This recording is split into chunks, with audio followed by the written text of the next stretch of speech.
বিএনপির প্রতিষ্ঠাতা ও সাবেক রাষ্ট্রপতি জিয়াউর রহমানের ৪৩তম মৃত্যুবার্ষিকী আজ। ১৯৮১ সালের এই দিনে চট্টগ্রামে একদল বিপদগামী সেনা কর্মকর্তার হাতে নিহত হন তিনি। ১৯৩৬ সালে বগুড়ার বাগবাড়ি গ্রামে জন্ম জিয়াউর রহমানের। মুক্তিযুদ্ধে বীরত্বপূর্ণ অবদানের কারণে তাকে বীরোত্তম খেতাবে ভূষিত করা হয়। বঙ্গবন্ধুর হত্যাকাণ্ডের পর প্রধান সামরিক আইন প্রশাসক হন সে সময়ের সেনাপ্রধান জেনারেল জিয়া। ১৯৭৮ সালের ১ সেপ্টেম্বর বিএনপি প্রতিষ্ঠা করেন তিনি।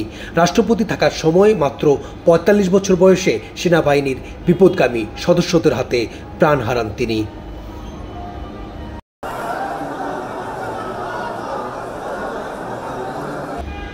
মৃত্যুবার্ষিকী উপলক্ষে সকালে ঢাকার শেরেবাংলা নগরে জিয়াউর রহমানের সমাধিতে শ্রদ্ধা জানিয়ে মোনাজাত করেন বিএনপির মহাসচিব মির্জা ফখরুল ইসলাম আলমগীর সহ স্থায়ী কমিটির সদস্যরা এবং দলটির সিনিয়র নেতা ও অঙ্গ সংগঠনের নেতাকর্মীরা।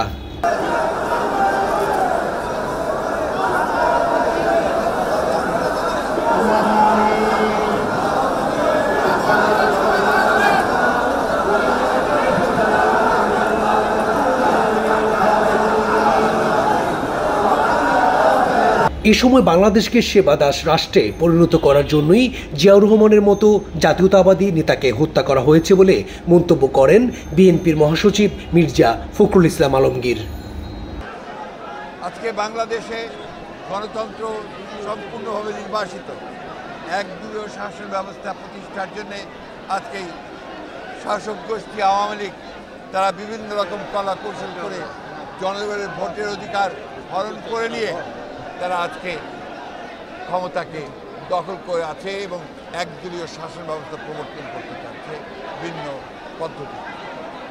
তাই আজকে আমরা এখানে শাহাদাত বার্ষিকীতে শপথ নিয়েছি যে আমরা যুবক তরুণ মানুষ আবার বৃদ্ধ বনিতা আজকে আমাদের অধিকার রক্ষার জন্যে, বাংলাদেশের স্বাধীনতা সার্বভৌমত্বকে রক্ষার জন্য আমরা যে আন্দোলন চলছে সে আন্দোলনকে আরো বেগবান করব। জিয়াউর রহমানের মৃত্যুবার্ষিকী উপলক্ষে নানা কর্মসূচি দিয়েছে বিএনপি। কর্মসূচির পাশাপাশি দেশের বিভিন্ন এলাকায় দুস্থদের মাঝে খাবার বিতরণ, আলোচনা সভা, সেমিনার সহ বিভিন্ন কর্মসূচি নিয়েছে বিএনপি এবং এর অঙ্গ ও সহযোগী সংগঠনগুলো। তালুকদার বিপ্লব, ঠিকানা নিউজ ডেস্ক।